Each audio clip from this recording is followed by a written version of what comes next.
What's up, my Pungios? Andy with Andy Vlogs, sharing another video here with a much anticipated, controversial iPhone 12 Pro Max compared to the Pro itself. A lot of people are saying that it's not worth it. Most of your tech bloggers and personalities on YouTube who are talking about this device, they're saying that there really isn't much difference between the camera from the Pro and the Pro Max. And I want to try to put my hat in the ring to share with you guys why they are wrong. Because, well, I feel like they are. Let's go ahead and unbox the device, and then we will jump into all of those reasons why they are. I'm also going to show you a demonstration, and I'm going to do side-by-side video, hand-holding these devices, and doing what normal people would do with the two devices, and showing you why it's so much better. Now, you're probably like, Andy, you haven't even checked out the device, but I have every intention to unbox this device and show you, even though I haven't looked at it yet. It's just, on paper, it's so much better, and I think it is worth the couple $100 that you're going to be paying because, I mean, why else are you buying an iPhone? Because of the camera. Let's go ahead and open it with the simplified unboxing experience. The iPhone 12 Max is no different than the others. You're going to see it here first with that awesome matte finish of the graphite black. This is the Pro Max itself. There is some glaring from my key light, but we'll just leave that be. The chassis on this device is gorgeous. It just shimmers. You've got your SIM tray, your volume rockers here on the side. On the top, you've got connectivity, your wireless bands. On the side here, you've got your power button.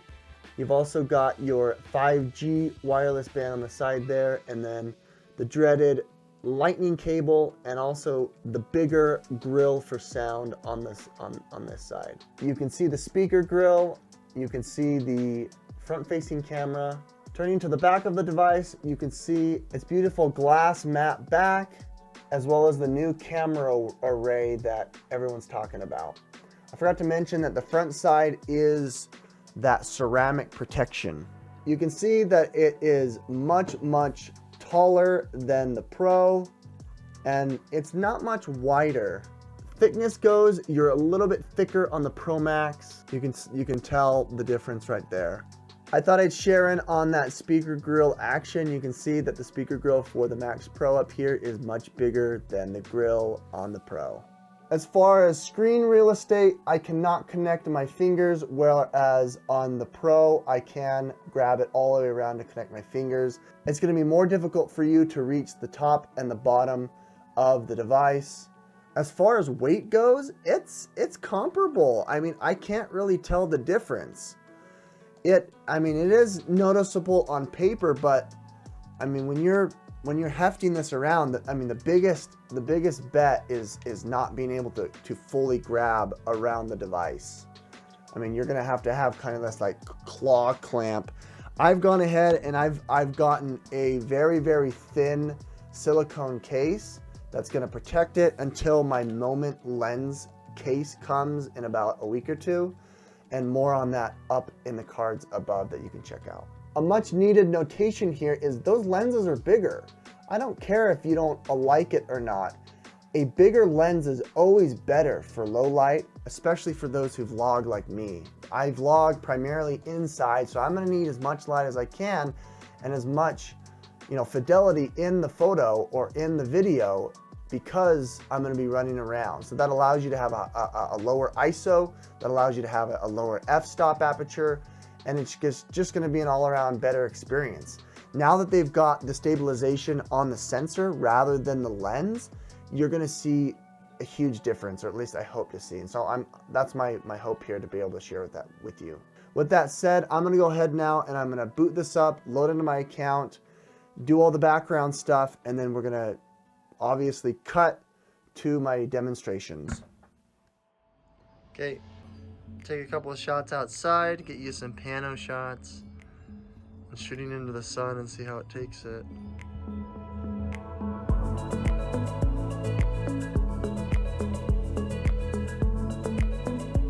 feel like you're getting more of a wide shot. I don't know.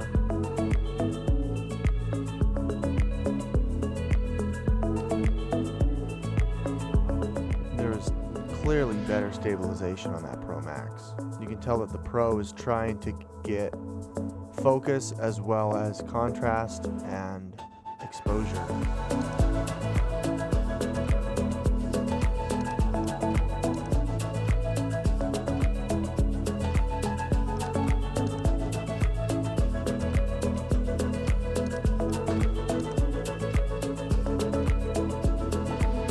That's pretty smooth.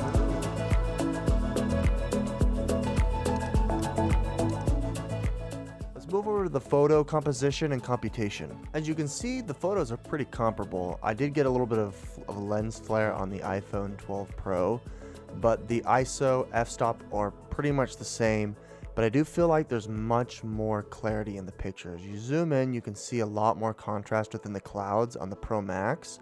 You can also see the deep colors here as you get closer to that sedan. You can see more detail in the darks and the shadows of the buildings while still keeping the fidelity in the sky.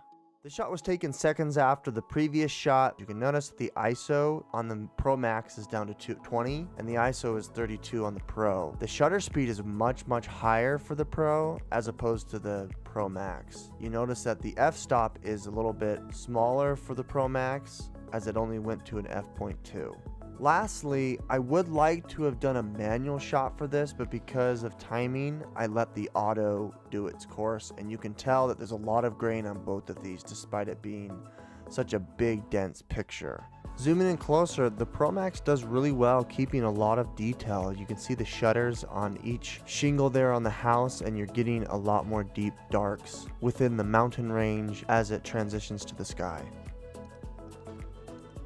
Last one I wanted to show here was portrait mode. This is with HDR on. You can notice a couple of things here. It's really well blurred. The picture's super sharp. It's also in really good focus, and you've got quite a bit of contrast here. You can see that the sun is kind of harshly shot on my wife's face. You can still see a lot of detail where her ear is being covered by her hair. The Pro is overexposed though.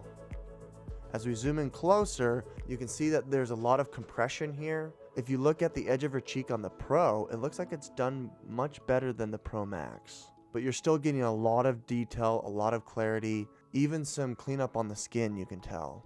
It looks like the Pro took out a little blemish on my wife's skin that you could see on the Pro Max. Okay, we made some pastries and I want to do some slow-mo here showing off how to drizzle this glaze on top of this bundt cake. I think it's a bundt cake. In the bundt cake, you get a little bit more rich color on the Pro Max. On the Pro, it's a little bit more washed out. I want to say that I got much more depth with the Pro Max. The background was a little more blurred as we were focusing on the subject. I really like 2x slow-mo. I feel like this one was the most natural. 3 and 4 was much slower. Va para afuera y para el centro. Okay, después le... This is more of a top-down look as my mother-in-law is finishing scraping off the pastry. It was really good.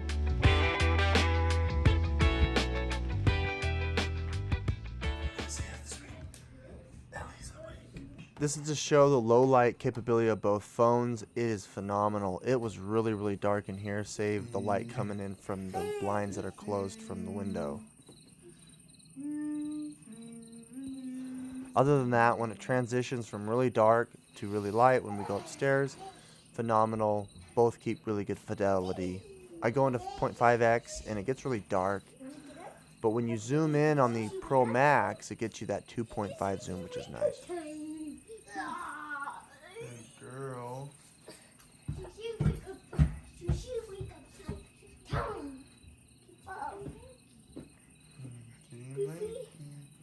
Go present yourself.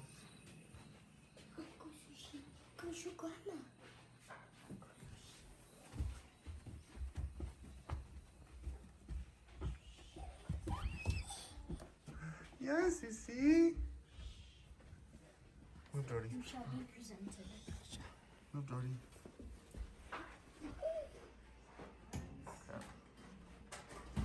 There she is.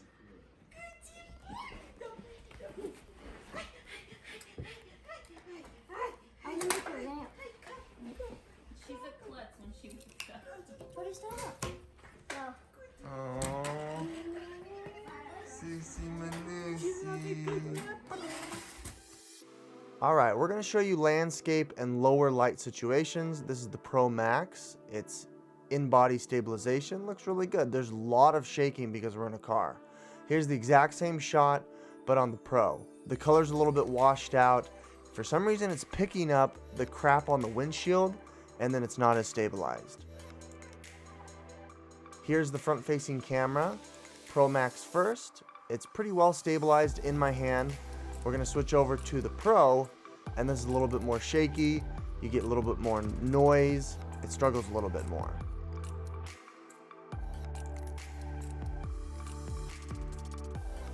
Here's the time lapse. This is what the time lapse looks like. Pro Max, I don't think it did as well as far as the colors go. It did do in-camera stabilization way better. You can see it shake a lot more on the Pro. Next up, we're going to show a little bit more of this in-body stabilization. This is incredible. So I put the cameras on the dash while I held them up, and obviously the Pro Max is being stabilized way better. The Pro was just shaking like a madman, and it was no good. This footage is terrible. It's going to make you sick.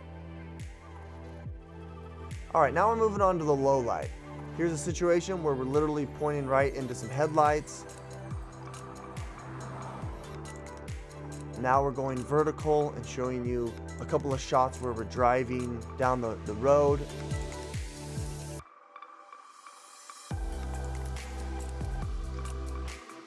The Pro Max is grabbing much more light, giving you an in-body stabilization, and it's giving you a much better experience.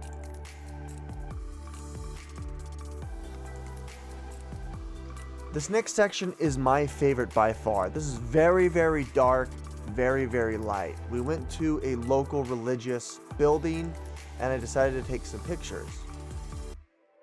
Here's what it's gonna look like when you just tap that 2.5x on the Pro Max as opposed to the 2x. It zooms in a little bit more. The exposure was a little weird, but once I cleared it up, it started to look better. Again, here's that 2.5 against the 2x.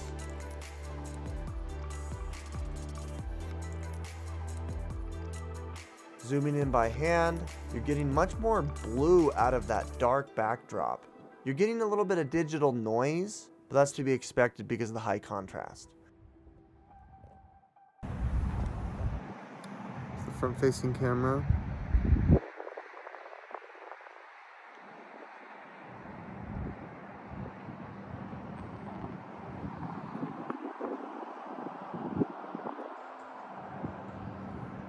Pretty well stabilized for both of them. Very, very interesting. Notice what happens when I go from 0.5x all the way to 7 on the Pro Max.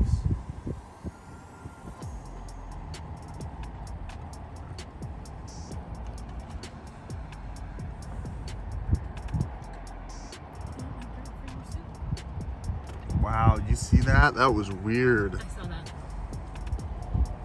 So weird when it kicks in. Look how stable that is. And then I'm going to do that same thing with the Pro, 0.5x to 6. You're getting some weird transitions from each camera. It kind of clicks right when you get to the very furthest end of the telephoto. Clicks. Why does it click like that? Which makes it look really rich and stabilized, but it's just this weird click that I hope that they can get out. The 12 does it too, look. The 12 will click. No, I didn't do it that time. Yep, that's really weird. Let's talk about photos now. This is not portrait mode, but photo mode, I've got it in 0.5x. It's giving you a really good all-around look here. Typically you get with night mode at 0.5x, you're getting a lot of sharpness and overblown contrast because they're trying to compensate for the bad exposure, but it looks really good here. This parking lot's pretty well lit. Now I took that same picture, but I tapped into 2.5x and then 2x respectively, and it actually looks really clean on the Pro Max. On the Pro, I mean, you're just not as zoomed in, so you can tell that there's obviously more fauna and more of the light. But as I manually zoom in further to get you more detail, I feel like the lettering is much more clear on the Pro Max. That's just my opinion. Let me know in the comments down below what you guys think about night mode. Pongyeos, that does it. Thank you so much for watching. There was a lot of good stuff. It took me a while to be able to film this. I did it over the weekend with the family. As you can see, I'm a vlogger, and the Pro Max is just perfect for what I need to do. It is such a nice phone, and I didn't talk about battery life, but the Pro died after all that shooting at night, because I shot for about a day straight, from the morning to the evening to the night. And the Pro was about to die, and I had the Pro Max at about 15 to 20% left. Pretty incredible being able to shoot at 4K pretty much all day long. Let me know in the comments below if this was anything interesting. Also, check out some of my other videos up above and down below. Down below in the description are some links for some products for your Pro Max and Pro. Please check them out. Thank you so much again, guys, for watching. This is Andy with Andy Vlogs, signing out.